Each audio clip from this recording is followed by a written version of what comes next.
High in Peru's mountains, where oxygen thins, storms hit first, and no ancient civilization should have been able to build anything. Someone carved terraces into sheer cliffs, moved blocks heavier than buses, aligned temples with forgotten skies, and left entire cities balanced on impossible ridges. But who chooses mountain tops for architecture this precise? How are these stones lifted, shaped, and fitted without metal tools or beasts of burden? Why do so many of these sites share the same mysterious engineering, yet appear separated by vast distances and different cultures? And what secrets still lie buried beneath these peaks, waiting to rewrite everything we think we know about the ancient world? Machu Picchu, high in the eastern folds of the Peruvian Andes, where cloud forests cling to slopes carved by shifting tectonic plates and the slow abrasions of glacial time.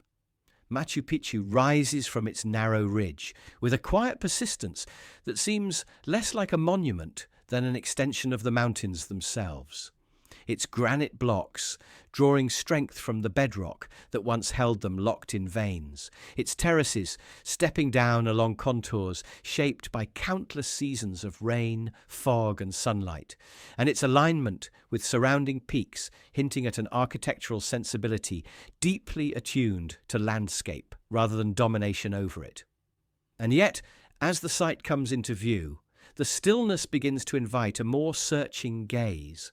one that notices how finely the ashlar walls are jointed, how precisely the drainage channels cut through the agricultural slopes, and how the main sectors, residential, ceremonial, agricultural, seem simultaneously organic and deliberate, suggesting a plan carried forward with confidence, even as the surrounding terrain appears to resist all orderly intent. Archaeological studies have long shown that the Inca, inheritors of deep Andean engineering knowledge, quarried the very stone beneath their feet, shaping it with hammerstones and abrasion, coaxing blocks into forms that seated themselves into place without mortar, and adapting terraces to stabilize soils in a region marked by seismic tremors and seasonal saturation. Their construction choice is influenced as much by practical concerns, water management, slope stabilization, solar exposure, as by the ritual significance of nearby peaks like Huayna Picchu and Salcante. Yet researchers continue to find subtleties that complicate a straightforward narrative of imperial design, such as architectural modules that do not entirely match those at Cusco, pathways whose functions remain uncertain, and botanical residues that suggest a mixture of local cultivation and imported species. For decades, the question of why Machu Picchu was built where it was has prompted layers of suggestions: royal estate, pilgrimage hub, astronomical retreat. But evidence tends to support several possibilities at once, leaving no single interpretation able to encompass the site's full complexity. And the pattern repeats in its water systems, where carefully cut fountains and channels manage a mountain spring with a precision that appears older than its 15th century attribution, and yet entirely consistent with Inca hydrological expertise, creating a series of features that blend seamlessly with natural fissures in the bedrock. Geological surveys reveal that the ridge itself sits amid intersecting fault lines, a fact that may have offered natural fracture planes, ideal for quarrying, while also demanding engineering choices that reduced collapse risk, such as inclined walls and trapezoidal openings, though the degree to which these decisions stemmed from empirical observation or inherited tradition is still debated. Meanwhile, careful excavation of peripheral areas has uncovered sequences of modification that hint at phases of construction rather than a single burst of activity, raising the possibility that the site grew through incremental adaptation to shifting needs, its builders responding to local resources and constraints in ways that now appear almost intuitive, but were likely the result of cumulative trial and knowledge across generations. Scholars have also noted anomalies in terrace orientation and differing masonry styles, features that could reflect work by crews from various regions of the Inca realm, each bringing local techniques to a unified project. yet the variations are subtle enough that they rarely disrupt the site's overall coherence, instead suggesting a form of coordinated diversity. Even so, some aspects remain resistant to tidy explanation, such as the precise reasoning behind certain sightlines toward distant peaks that may have framed solstice events or ritual movement, and the presence of unfinished blocks still resting in quarries that imply either sudden interruption or a construction rhythm not fully understood. These open pockets of uncertainty encourage a more patient reading of the place, one that sees it not as a completed monument, but as a dynamic node within a wider Andean cultural landscape stretching from coastal deserts to high Puna plateaus. A landscape in which engineering, ritual, observation of nature, and political authority often intertwined in ways that modern categories struggle to separate. And as mist drifts across stairways, smoothed by centuries of weather rather than human footsteps, the site holds its quiet balance between what has been clarified, its tools, its materials, its ingenious adaptation to unstable mountain geology, and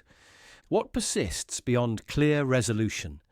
the lingering sense that choices made here drew from layers of experience now diffused across time, leaving a structure that feels at once intelligible and slightly beyond reach, its enduring presence less a testament to an impossible feat than to the subtle accumulation of knowledge, whose final contours remain hidden in the folds of the mountains.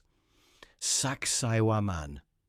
On the broad rise overlooking the Cusco Basin, where shifting shadows move slowly across undulating stone and winds funnel through the saddle of the hills, Sacsayhuaman spreads its immense zigzag walls with a gravity that seems inseparable from the land that carries them.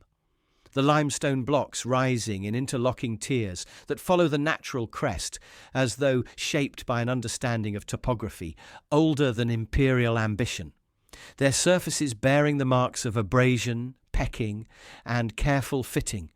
yet arranged in patterns that appear both defensive and ceremonial, both engineered and somehow interpretive of the terrain's ancient contours.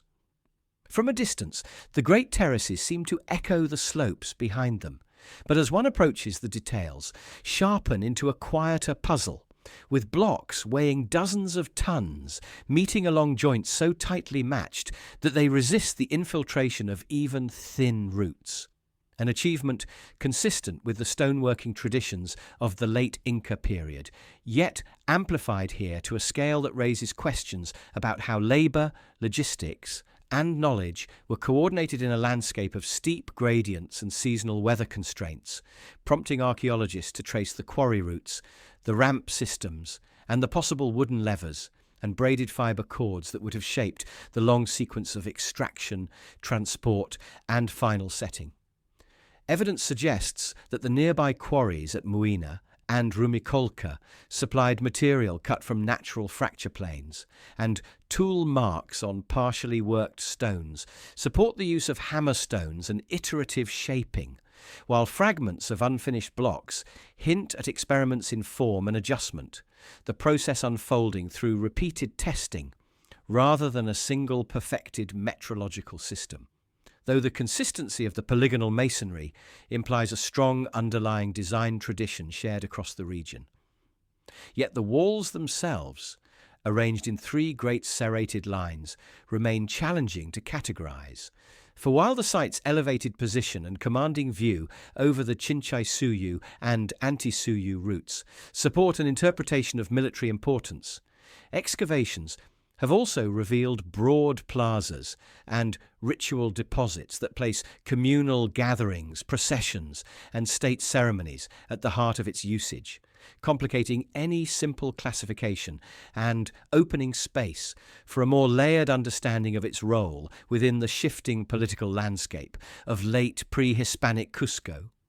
The precision of the masonry is further contrasted by architectural variations that include straight-cut portals, truncated niches, and carved channels whose functions remain debated, and by the presence of bedrock outcrops, modified into smooth, undulating forms, such as the rodadero, whose purpose may relate to processional movement, hydraulic testing, or symbolic landscapes rather than functional engineering alone. Seismic studies show that the wall's trapezoidal geometry and inward-leaning profiles provide exceptional stability in a region prone to earthquakes, and this adaptation, consistent with Inca building elsewhere, may explain the survival of these massive structures despite centuries of tremors that have shifted, toppled, or eroded many other highland constructions. Nevertheless, the scale of Sacsayhuaman's largest stones, some exceeding 100 tons, remains a point of scholarly curiosity rather than astonishment. For while their movement is plausible within known Andean techniques, the choice to work blocks of such magnitude is still examined for what it may signify about labour organisation, political display, or long-term durability, especially considering the extensive dismantling of parts of the complex for colonial-era building projects in Cusco, which left only the most difficult stones in place. Traces of earlier occupations beneath the Inca layers add another dimension, revealing that the hilltop held significance long before the 15th century, with pottery fragments and foundational remnants suggesting an earlier ceremonial focus later expanded and reshaped into the vast compound known today, though the extent to which Inca builders integrated or replaced earlier structures remains the subject of ongoing excavation. Water channels cut into bedrock, some leading from springs higher on the hill, offer clues to how the site sustained its needs during gatherings. Yet several conduits terminate abruptly or appear incomplete, raising the possibility of phased construction interrupted by political shifts during the final decades before the Spanish arrival, leaving sequences that feel momentarily suspended rather than finished. The contrast between highly refined segments and others left rough or partially quarried further contributes to the sense of a dynamic project responding to evolving circumstances, whether related to resource distribution, ritual cycles, or the expanding demands of the Cusco state. And as the sun lowers behind the western ridges, casting long shadows into the recesses of the Great Walls, Sacsayhuaman retains a measured ambiguity, its vast stones anchored firmly in the geological rhythms of the hill, yet shaped by human decision-making that can be read only in fragments, its open plazas hinting at processions whose meanings have shifted with time, its unfinished elements suggesting intentions not fully realized, and its enduring presence balancing what archaeology has clarified about quarrying, transport, and construction, with what remains unresolved about why this form, this scale, and this layout were chosen, allowing the site to stand not as a mystery born of impossibility, but as a thoughtful convergence of engineering, ritual, landscape, and political expression, whose final coherence, though increasingly illuminated, still quiets itself just beyond complete explanation. Ollantaytambo. Along the narrow Urubamba Valley, where steep cliffs rise in sheer plains of granite, and the river threads through a corridor carved by tectonic uplift and glacial retreat, Ollantaytambo settles into its terraces and fortifications with a presence that feels inseparable from the layered slopes surrounding it, the agricultural steppes climbing methodically toward the Sun Temple Ridge, while the town below preserves a grid of stone-lined canals and pathways that continue patterns first laid out in the late pre-Hispanic period, its architecture adapting to both the rigidity and fragility of its mountainous setting. Seen from afar, the great terraces form a rhythmic ascent that appears almost agricultural in intent, yet their retaining walls, unusually tall and robust, suggest a dual purpose of stabilizing the steep hillside and serving as a controlled approach toward the upper ceremonial complex, where massive roseate granite blocks stand aligned in a line of partial construction as if frozen mid-process, their surfaces bearing the facets of deliberate shaping, yet their arrangement ending abruptly, evidence of a project interrupted rather than abandoned by design. Geological analysis of the fortress slopes shows natural fracture zones that aided quarrying. But the nearest source of the distinctive pink granite lies across the valley at the quarry of Cachicata, requiring descent to the river, transport across shifting banks, and ascent up the opposite slope, a sequence archaeologists have explored through remnants of ramps, cut stones left in transit, and faint tracks where dragging or rolling may have occurred, forming a logistical pathway consistent with known Inca labor organization while still raising questions about how work crews coordinated movements amid seasonal rains, flooding, and the narrow geometries of the valley floor. The upper complex, often referred to as a sanctuary or incomplete temple, includes carefully fitted polygonal masonry alongside ashlar blocks of exceptional scale, and the combination of these styles within a single sector hints at phases of construction or a blending of regional techniques, though the reasons for the shift from one method to another are still discussed in relation to political timing, resource allocation, or seismic adaptations. Excavations in the residential sector below reveal a settlement layout that appears both planned and adaptive, with canal systems designed to manage runoff from seasonal downpours, ensuring that water moves predictably through the town rather than eroding terraced foundations. Yet certain channels divert unexpectedly or converge in ways that suggest earlier modifications, preserved within later planning, leaving a palimpsest of hydraulic choices whose sequence is only gradually coming into focus. The fortress-like structures above the terraces, including the narrow stairways and projecting walls that follow the mountain's spine, provide a commanding view of both the valley and the approach routes from the Amazonian flank, making military functionality plausible, especially given the site's role during the defence against early Spanish incursions, though the monumental terraces below and the unfinished temple platform point equally toward ritual significance and state-sponsored construction that may have extended well beyond strategic needs. At the same time, subtle anomalies persist in the alignment of the monolithic blocks of the sun-facing sector, where smooth-faced stones appear prepared for a larger cyclopean wall whose final form never materialized, raising questions about whether political transitions, resource challenges, or seismic events interfered with the original plan, particularly since some blocks bear matching protrusions and indentations, indicating intended interlocking placement that was never realized. Pottery residues and botanical remains recovered from storage areas near the terraces suggest that the agricultural infrastructure served both local inhabitants and wider redistribution networks.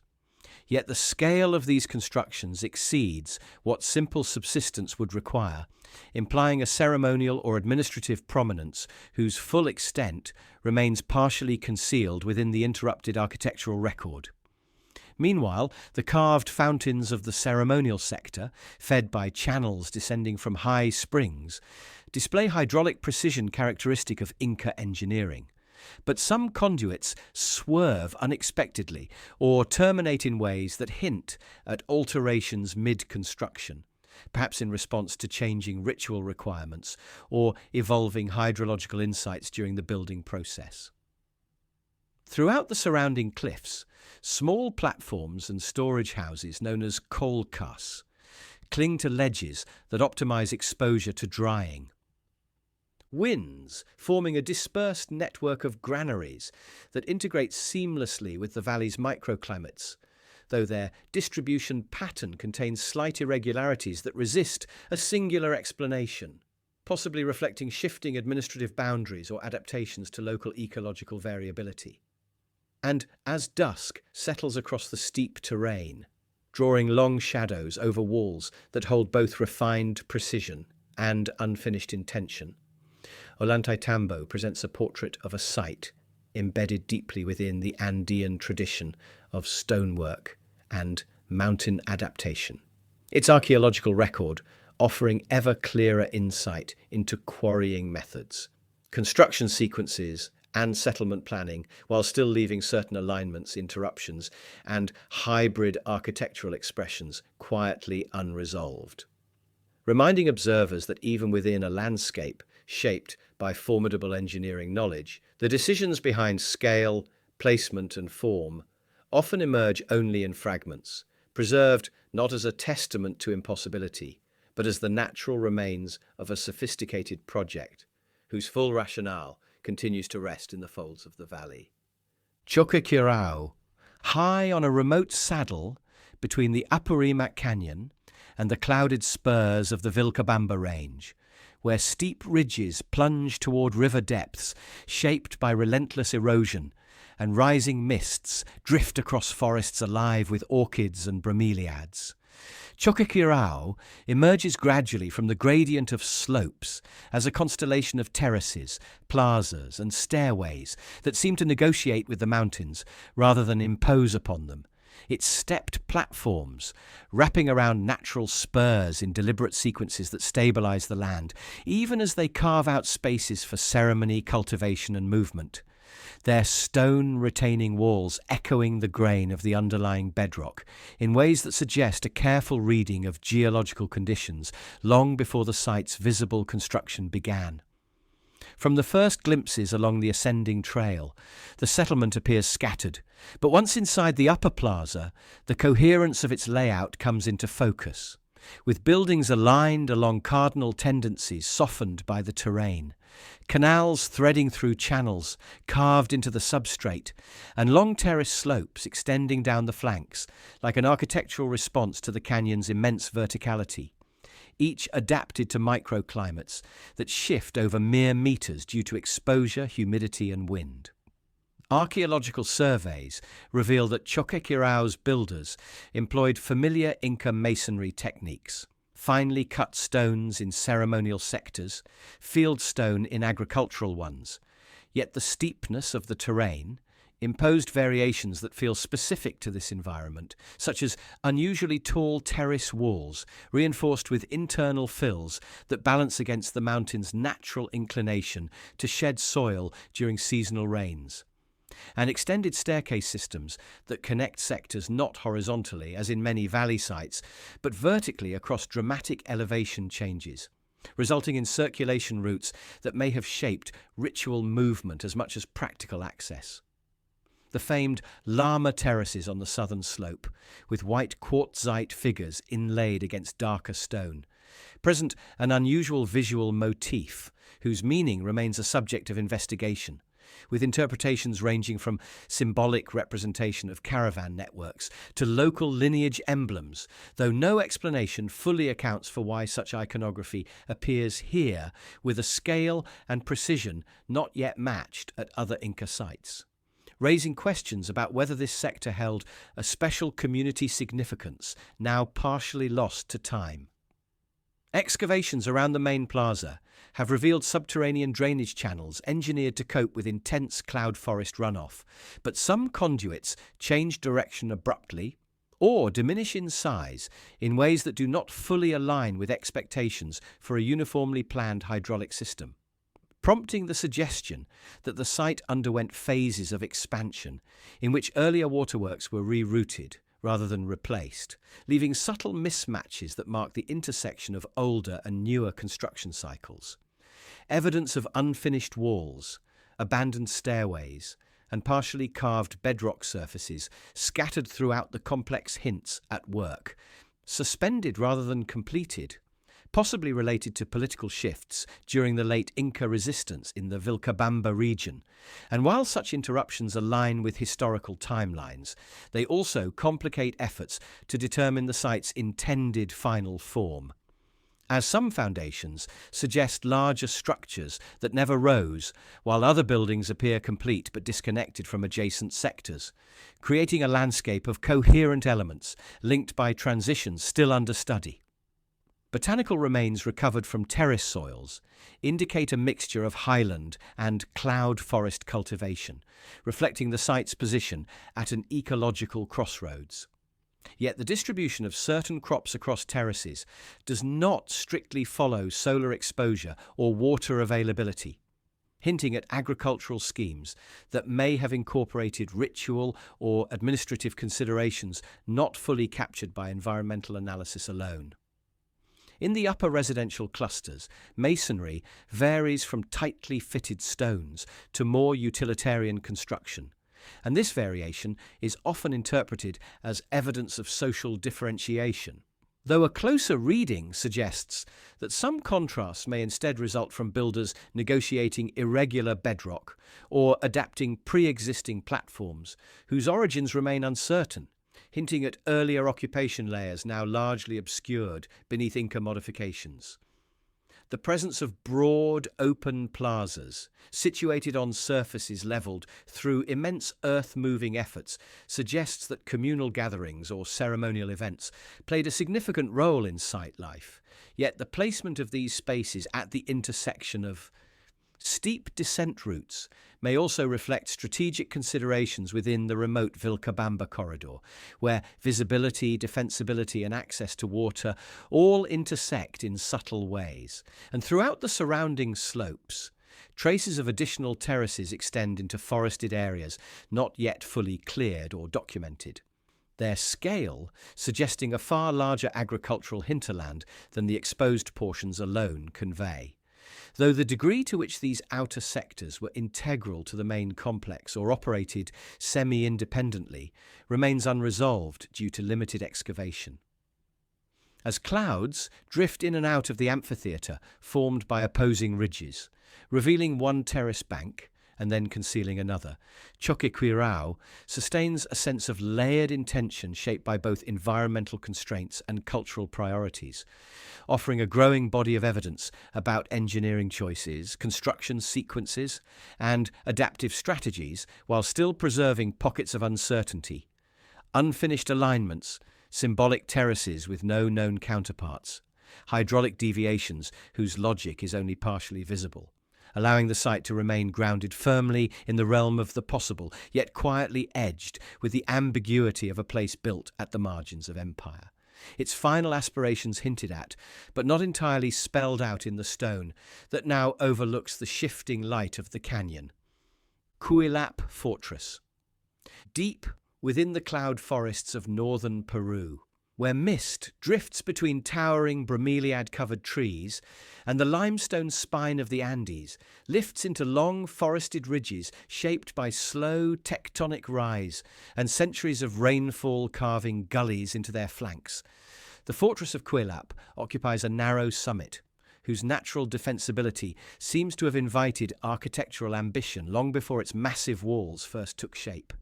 The settlement unfolding behind ramparts so thick and tall that they appear almost fused with the bedrock beneath them, their surfaces built of pale limestone blocks, quarried from nearby outcrops, and arranged in courses that mirror the horizontal bedding of the mountain itself. Approaching the site along the ridge path, the outer wall rises abruptly from the forest, with a scale that feels disproportionate to the number of internal structures it encloses, prompting early investigations to characterize the complex as a fortress. Though ongoing archaeological work complicates this assumption by revealing residential compounds, ceremonial plazas, and circular dwellings whose layout suggests a highland urban centre shaped by the Chachapoya culture long before later political influences broadened its connections to surrounding valleys. The three principal entrances, each narrowing into tapering corridors that force movement into single-file passage, reveal an acute awareness of both topography and security. Yet their masonry varies subtly from sector to sector, with some stones carefully trimmed and others left more rugged, an inconsistency that may reflect multiple construction phases or differing functions rather than a unified building event. Though the chronological boundaries of these phases remain difficult to delineate due to erosion, vegetation growth, and limited diagnostic ceramics. Inside the massive enclosure, hundreds of circular foundations cluster along terraces carved into the ridge, some with low-relief friezes of zigzag or rhomboid patterns set into their walls, motifs interpreted as symbolic references to local fauna or social identity, though the precise meanings remain debated, in part because similar iconography appears on pottery from nearby sites with slightly different contexts, hinting at a shared cultural vocabulary whose nuances are not yet fully understood. Excavations have revealed that many of these dwellings were rebuilt multiple times atop earlier ones, creating stratified occupation layers that show shifts in domestic architecture, changes in subsistence practices, and gradual adaptations to the climatic conditions of the cloud forest, where moisture regulates both agriculture and the decay of organic materials, leaving gaps in the record that archaeologists attempt to fill through soil analysis and botanical microremains that indicate the cultivation of maize, tubers, and local crops, as well as reliance on forest resources. The so-called Tintero structure, an unusual inverted conical building near the southern sector, has prompted varied interpretations, from ritual use to water storage to astronomical function, yet none fully resolve the questions raised by its shape, orientation, and the absence of comparable structures of similar scale within the region, suggesting either a specialized function now obscured or a ceremonial element that does not align neatly with later architectural patterns. Meanwhile, hydraulic features within Cuelap appear modest compared to sites farther south, with small channels and drains directing rainfall off the summit terraces. But some conduits terminate unexpectedly or appear rerouted across building phases, indicating that water management evolved through piecemeal adjustments rather than a single integrated system, perhaps reflecting a community responding incrementally to seasonal patterns and the natural tendency of cloud forest soils to shift and swell.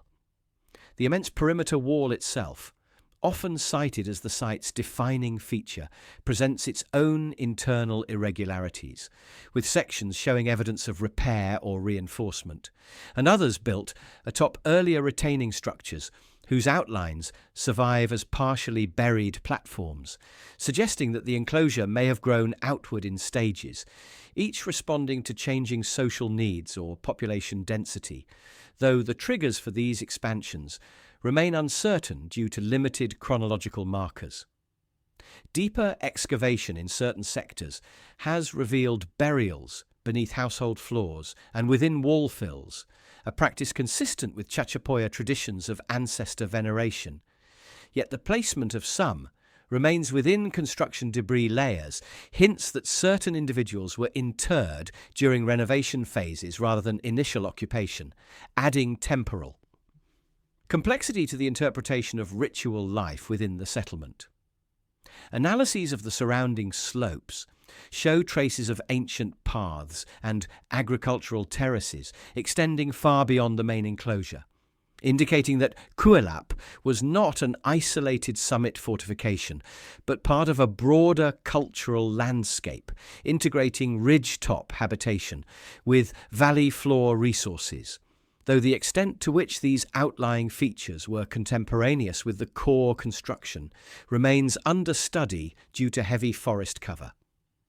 Subtle architectural shifts observed in the later layers, such as the introduction of rectangular buildings among the traditional circular forms, have been tentatively linked to external influences during the period of Inca expansion into the region, though the degree of direct imperial control remains contested,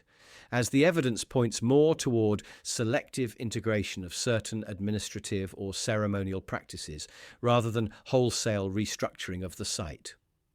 And across the summit, where lichens coat the limestone blocks and soft moss fills voids between stones, numerous unfinished or partially collapsed structures suggest that Cuelap's final centuries were marked by both occupation and decline, with some areas showing careful maintenance and others left to degrade, a patchwork that implies shifting priorities in a community navigating environmental challenges, political pressures, and possibly demographic changes. Yet, the most enduring feature remains the relationship between architecture and landscape. The way the walls mirror the mountain's contours, the terraces conform to the ridge's narrow spine, and the circular dwellings cluster in patterns that seem to follow both social logic and geological constraint, leaving a settlement that, despite its imposing fortifications, reads more as a dialogue with the summit than as a claim over it. And as the clouds thin and gather again, alternately revealing and concealing the stonework along the ridge, Quilap retains a steady ambiguity, grounded in what archaeology has clarified about its cultural lineage, construction sequences, and adaptive strategies, yet still holding unanswered questions in its shifting masonry styles, enigmatic ceremonial structures, and layered occupations, allowing the site to remain neither impenetrable nor fully resolved.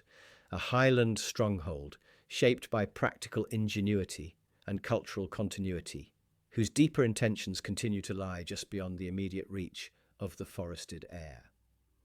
Chavin de Huantar. In the narrow valley where the Mosna and Huachexa rivers meet beneath the shadowed slopes of the Cordillera Blanca, Chavin de Huantar settles into a landscape shaped by millennia of landslides, glacial melt, and tectonic uplift, its monumental structures rising from an alluvial plain whose stability has long been tested by seasonal floods and shifting sediments. Conditions that the site's ancient builders appear to have read with care when shaping plazas, galleries, and platforms that align not with open vistas, but with the controlled interiority of stone corridors, sunken courts, and subterranean passages. Approaching the complex, the massive platform known as the Old Temple stands anchored against the valley wall, its exterior masonry composed of finely cut granite blocks, fitted in orderly courses whose precision contrasts with the rugged stone of the surrounding mountains, while its interior unfolds as a labyrinth of narrow galleries, supported by a structural logic in which gravity, ventilation, and drainage appear as integral as the ritual functions inferred from carved iconography. Within these dark corridors, where light filters faintly through small ventilation shafts, archaeologists have noted the interplay of tight spatial control and acoustic resonance, features that suggest an architectural interest in sensory modulation, though the degree to which such effects were intentional remains a point of measured debate, particularly as some galleries show alterations or blocked passages that complicate efforts to reconstruct their original configurations. The Lanzon monolith, deep within the central cruciform gallery, stands as one of the most prominent ritual sculptures of the Chavin tradition. Yet its position, anchored to the floor, aligned to a narrow opening, and surrounded by galleries that may have directed sound or controlled access, poses questions about how ritual specialists moved through the space, and whether the platform underwent modifications that altered these relationships over time, especially since some wall segments bear indications of later refacing or stabilization. Surrounding plazas reveal further complexities. The circular plaza, with its meticulously arranged stonework and carved tenon heads set into the perimeter walls, presents a coherent ritual stage. Yet the distribution of certain motifs among the tenon heads appears inconsistent, as though carved at different times or by different groups, and the placement of some stones suggests episodes of rebuilding that did not fully replicate earlier arrangements, resulting in subtle asymmetries that researchers continue to examine for clues about changing ceremonial practices. Hydraulic engineering at the site demonstrates an acute awareness of the valley's volatile waters, with channels running beneath and around major platforms to divert runoff and control the water table. Though some conduits branch unexpectedly or terminate at sealed points, implying that the system evolved across construction phases rather than following a singular master plan, and recent studies of sediment deposits within these channels indicate periods of heavy flooding that may have prompted redesigns or reinforcements, adding another layer of temporal complexity to the architectural sequence.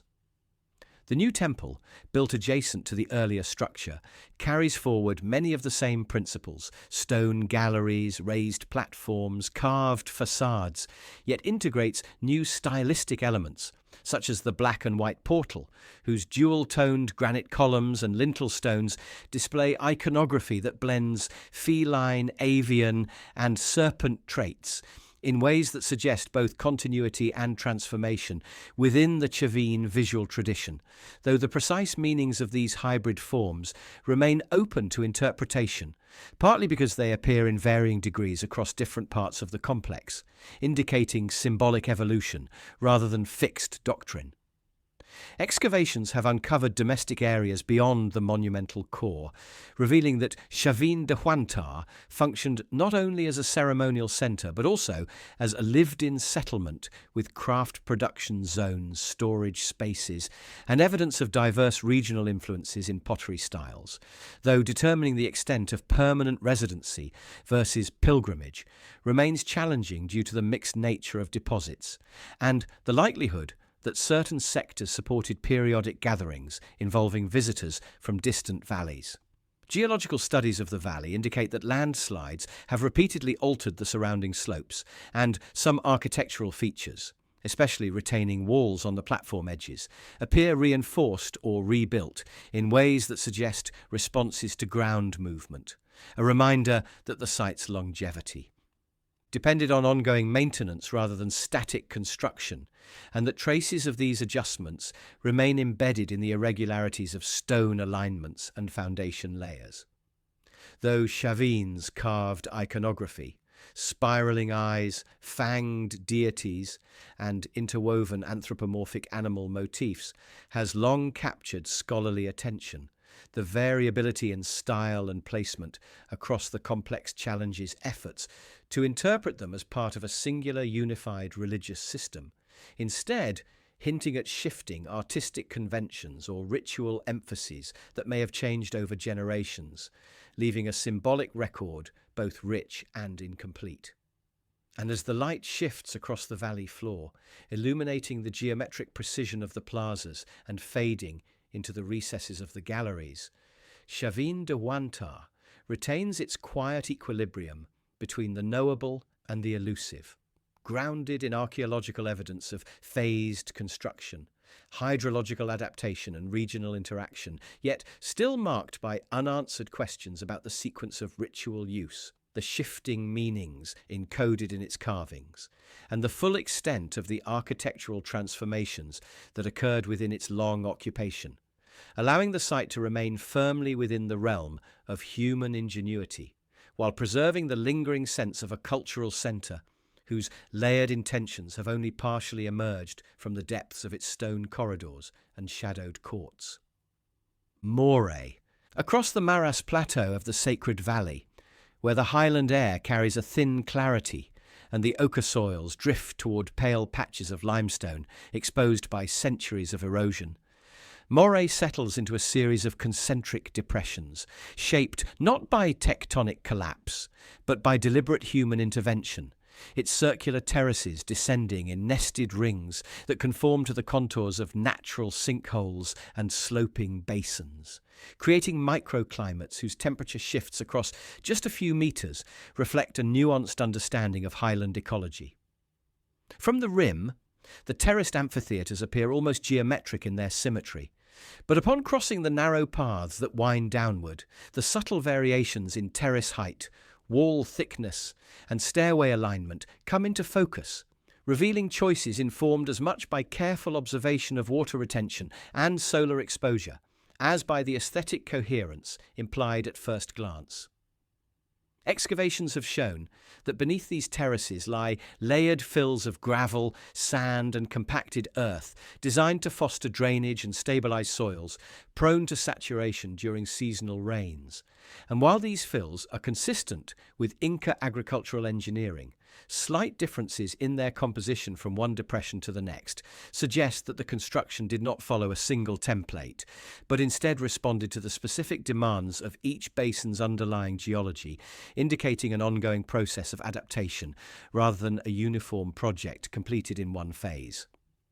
Despite the prevailing interpretation of Morée as an experimental agricultural centre, supported by pollen studies, soil chemistry, and the distribution of terrace widths, certain irregularities complicate the picture, such as terraces that deviate subtly from perfect circles, channels that shift direction or narrow unexpectedly, and retaining walls that incorporate stones of varying workmanship, as though built or repaired at different times, or by different labour groups whose combined efforts nonetheless resulted in a cohesive overall form. At the lowest levels, where humidity collects and temperature remains more stable, archaeological samples have revealed traces of crops not typical of the surrounding plateau, hinting at experimentation with species from lower altitude valleys. Yet the presence of certain plants in unexpected terraces, or the absence of expected varieties in others, has raised questions about whether the site functioned strictly as a controlled agricultural laboratory or served additional roles that left less direct evidence, perhaps related to ritualized agricultural observation or seasonal gatherings tied to the cycles of planting and harvest. The water management system at Moray, while less elaborate than at some larger Inca sites, contains its own quiet complexities, with channels directing runoff toward concealed drains and conduits built into terrace faces, though a few channels end abruptly or appear blocked in ways that suggest shifts in use or maintenance over time. And sediment analysis in these features indicates occasional flooding events that may have prompted repairs or redesigns whose traces persist as mismatched stones or modified gradient angles. The stairways embedded within the terrace walls, alternating between vertical stone steps and inclined ramps, reveal a movement system attuned to both efficiency and the fragility of cultivated soil. Yet not all stairways align symmetrically across terraces, and their distribution varies between the depressions, raising the possibility that each sector evolved according to its own functional priorities, rather than adhering to a singular architectural plan. Surrounding the main circular complexes, lesser-known terraces and pathways extend outward along the plateau,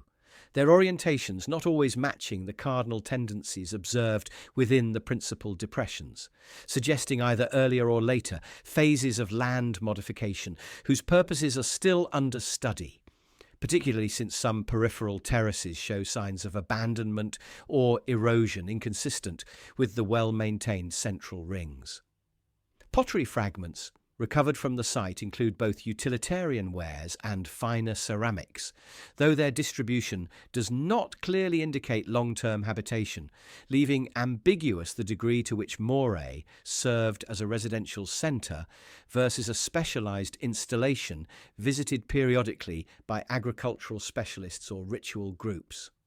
The presence of small platforms and stone alignments atop the surrounding ridges has invited speculation about their use in observational practices, especially since the depressions experience marked differences in morning and afternoon sunlight due to their depth and orientation, but the archaeological record offers no definitive confirmation, and many of these features may relate instead to boundary markers or modest structures that supported terrace maintenance. The microclimatic variations measured across the rings,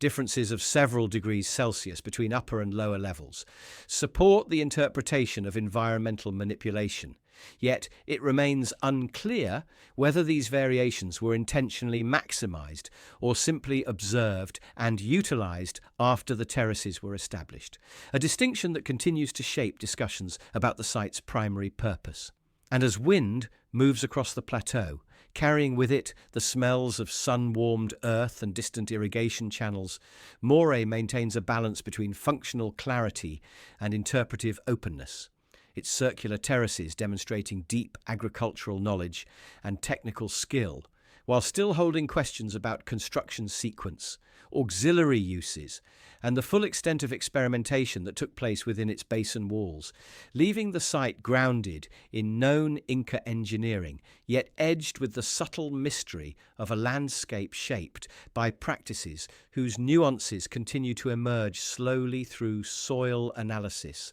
architectural study, and the changing light that reveals new contours with each passing hour. Caral.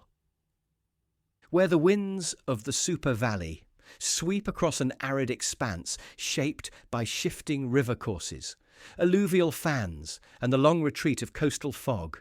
Corral rises from the desert floor in a sequence of monumental platforms, sunken plazas, and stairways whose muted geometry emerges gradually from the pale earth. Its great pyramidal mounds, arranged not for spectacle, but for a measured dialogue with the landscape that sustained one of the earliest known urban centres in the Americas.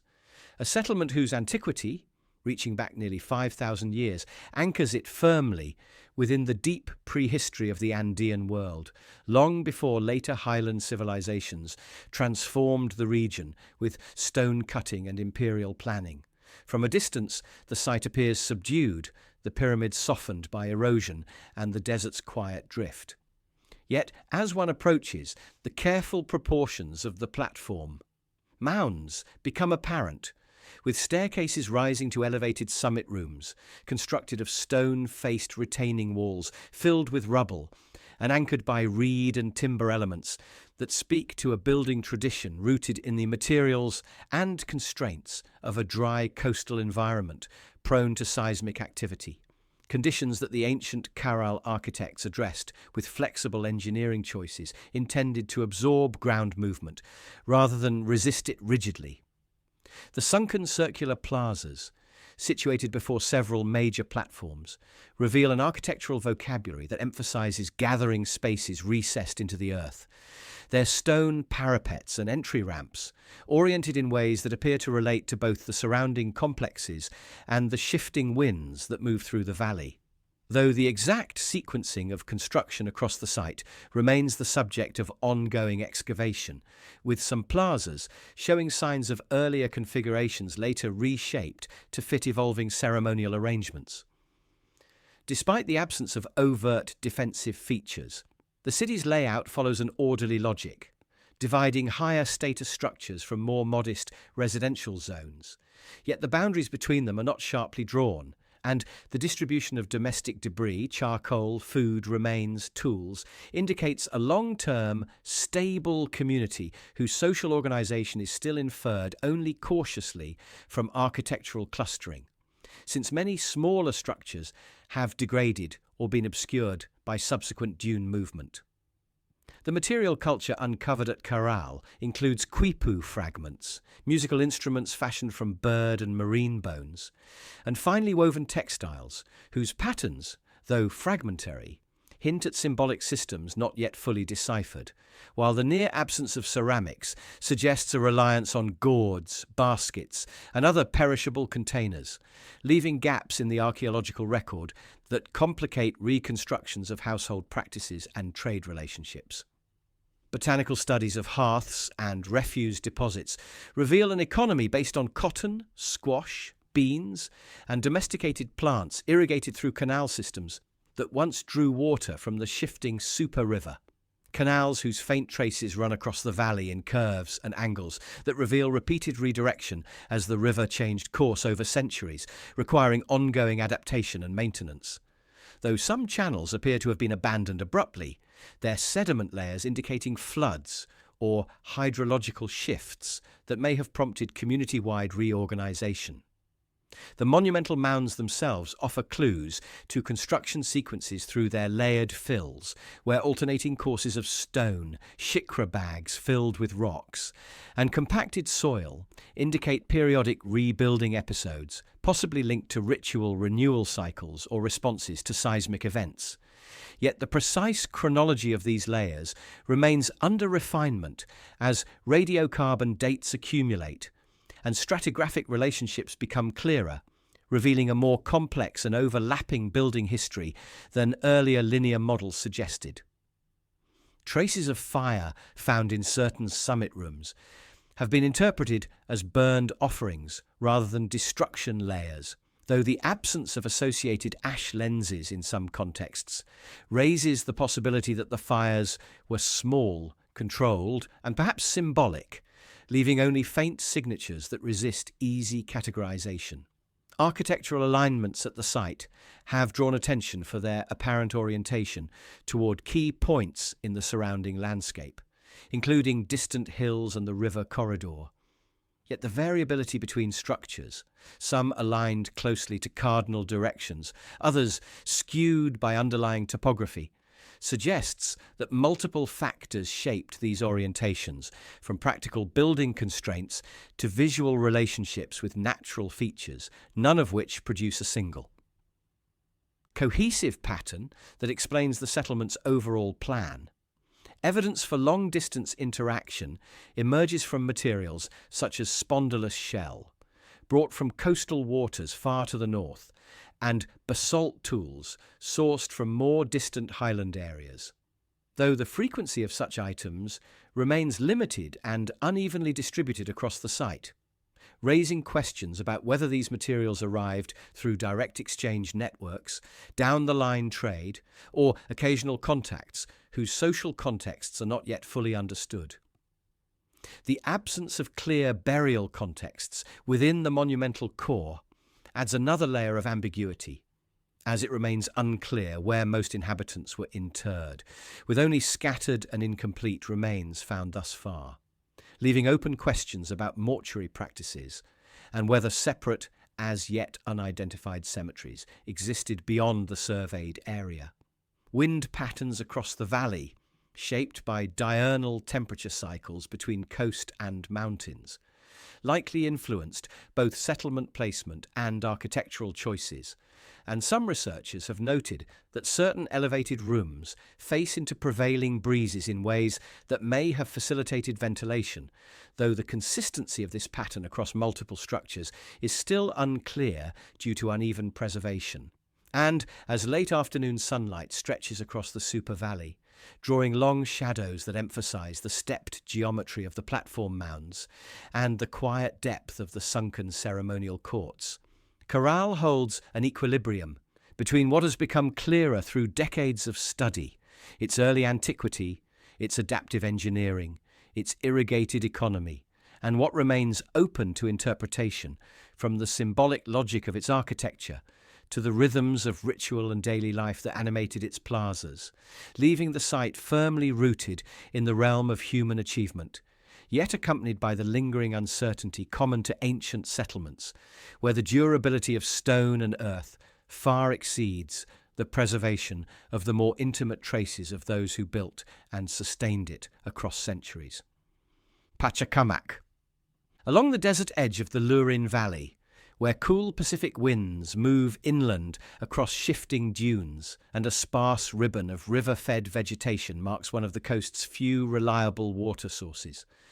Pachacamac rises from the pale earth as a sprawling complex of adobe temples, plazas, and stepped platforms whose long history reflects more than a millennium of cultural adaptation to a landscape shaped by seismic tremors, drifting sand, and fragile irrigation networks. From afar, the muted tones of its structures seem almost indistinguishable from the surrounding hills, but as one approaches the Temple of the Sun or the Painted Temple, the deliberate geometry of their broad terraces and ascending ramps comes into focus, revealing the layered construction traditions of societies that built and rebuilt here under changing political administrations. From the early Lima culture to Wari planners, later Ikhmer authorities, and eventually the Inca, who integrated the sanctuary into their imperial network without fully erasing the memory of earlier forms. Excavations across the site show that walls were often reconstructed atop previous foundations, adobe bricks layered in sequences that blend continuity and transformation, with each phase leaving subtle shifts in orientation or elevation that complicate efforts to reconstruct a single coherent architectural plan, especially where sand accumulation or erosion has softened contours and obscured earlier surfaces. The Painted Temple, once adorned with pigments of red, yellow, and white, retains only faint traces of its murals, and the uneven distribution of surviving fragments suggests multiple repainting events rather than a unified iconographic program. While the niches and small platforms set into its walls hold remains of offerings, shells, textiles, miniature objects, whose varied origins imply participation from distant coastal and highland communities, drawn by the site's reputation as an oracle long before the Inca arrived. The old temple and adjoining pilgrimage avenues reflect a ritual landscape organized around controlled movement, with corridors and ramps guiding processions through spaces that were reconfigured over centuries, evidenced by pathways that diverge unexpectedly, or plazas whose boundaries overlay older alignments, now detectable only through subsurface mapping. These irregularities hint at episodes of reconstruction, responding to ritual needs, political transitions, or seismic damage in a region where earthquakes routinely cracked adobe surfaces, prompting periodic reinforcement, using methods that left patchwork textures still visible today. Under the Inca, the Temple of the Sun introduced new architectural elements, stone foundations beneath adobe walls, storage rooms for offerings or food supplies, elevated platforms used during ceremonies. Yet even here evidence of repair and modification persists. Certain rooms show fire traces interpreted as ritual burning rather than destruction, and some stairways appear widened or rerouted, suggesting adjustments to accommodate increased pilgrimage traffic, rather than strict adherence to a single imperial blueprint. In the lower precincts, residential and administrative structures cluster near ancient canals that once drew water from the Lurine River. Those sediment studies reveal that the river's shifting course forced repeated adjustments to irrigation systems, leaving abandoned channels braided across the valley floor, and marking periods when agricultural productivity fluctuated in tandem with changing hydrology.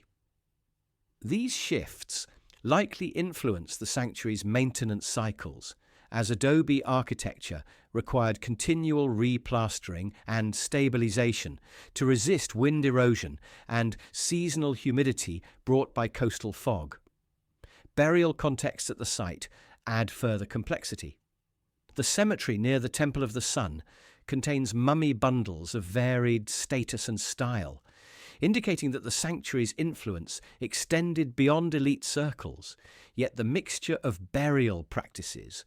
combined with the scarcity of burials in the central ceremonial core, raises questions about where most pilgrims or residents were interred, suggesting mortuary zones still undiscovered or lost to erosion. Throughout the complex, subtle inconsistencies in adobe construction, differences in brick size, wall compaction or plaster layering,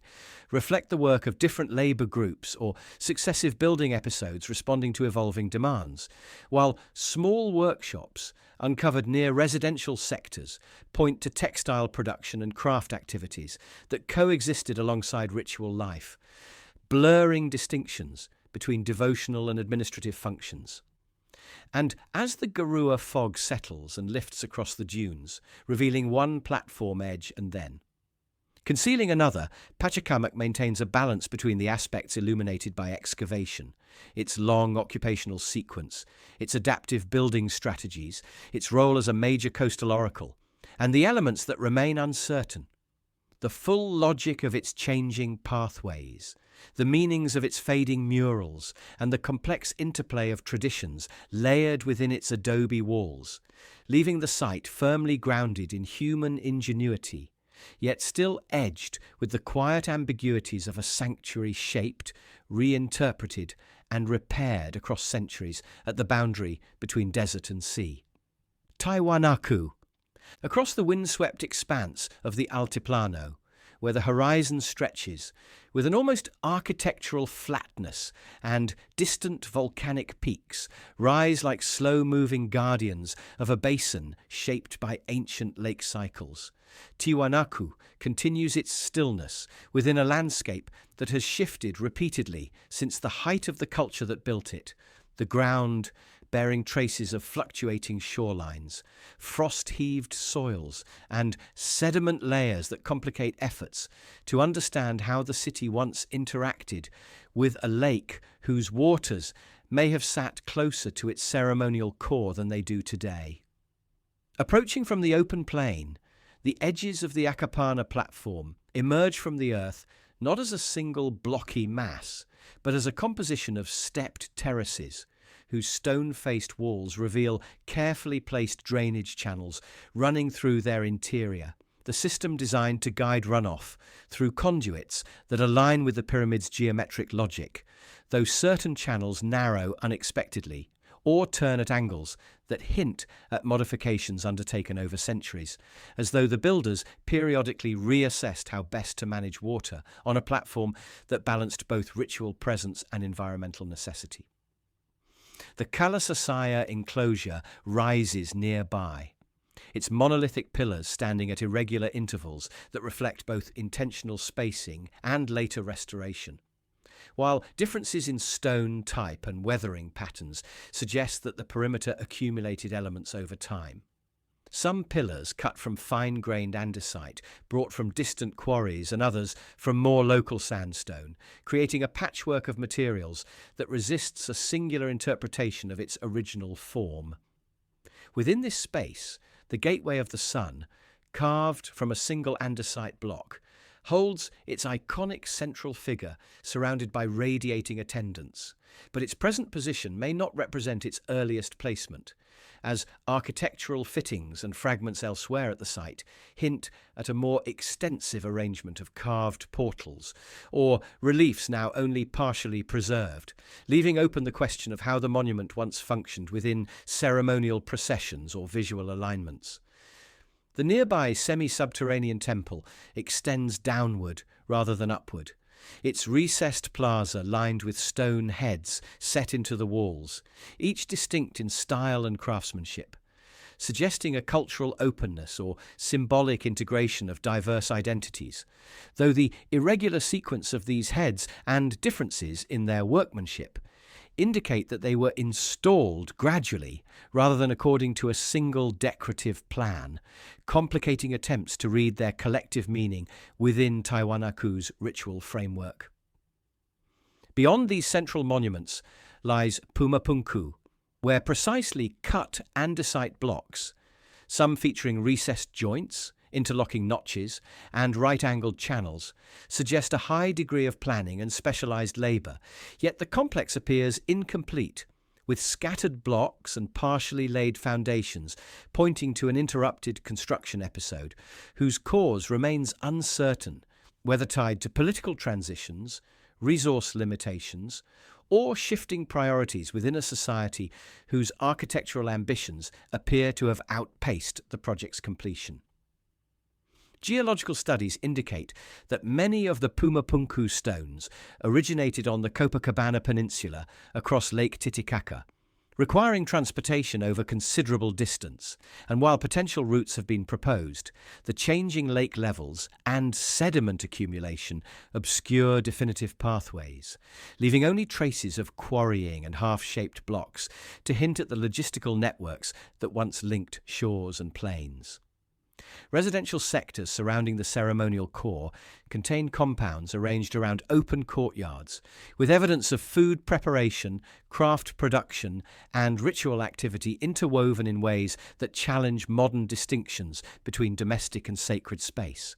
And botanical residues, including quinoa, tubers, and imported coastal plants, suggest a broad economic reach sustained by raised field agriculture along the basin's wetlands, though the uneven distribution of these residues indicates social complexity that is not yet fully understood, with certain areas showing signs of concentrated wealth or ritual importance, while others appear more modest and utilitarian. Sediment cores from nearby wetlands record shifts in climate that correspond with both the expansion and eventual decline of the Tiahuanaco polity, with intervals of higher water tables supporting intensive agriculture and later drought episodes possibly straining the system, though the pace and interplay of environmental and social changes remain under careful study, as some raised field systems appear to have remained. Productive even during downturns, hinting that multiple factors may have converged over time, rather than a single climatic event driving the city's transformation. Stone alignments across the site, including horizon markers and architectural sightlines, reveal an interest in solar and possibly lunar observation, though reconstructed alignments remain tentative due to post-abandonment movement of stones, restoration efforts, and uncertainties about the original height and placement of certain walls, leaving aspects of Tiahuanaco's astronomical knowledge partially illuminated but not fully confirmed. Scattered across the ceremonial and residential zones are stones with incomplete carvings, abandoned cuttings, and tool marks that indicate iterative processes of experimentation or adjustment, suggesting that stoneworking traditions here, while highly skilled, evolved through practical engagement with the material rather than adherence to a fixed canon of geometric perfection, and the variety of tools inferred from cut marks points to a technological repertoire adapted to the region's diverse stone types rather than a single standardized method. As the light shifts across the plain and the winds trace long arcs through the dry grasses, Tiahuanaco remains balanced between the clarity of what archaeology has revealed, its hydrological adaptations, its diverse stone techniques, its wide-ranging connections, and the elements that still resist definitive explanation, from the incomplete structures of Pumapunku to the phased construction of Acapana, the uncertain pathways of pilgrimage, and the dispersed iconography, whose meanings remain partly veiled, leaving the ancient city firmly within the scope of human capability, while sustaining the quiet, unresolved complexity of a place shaped by centuries of cultural intention and environmental change. Its full story present in fragments that continue to emerge slowly from the plateau's enduring winds and weathered stones.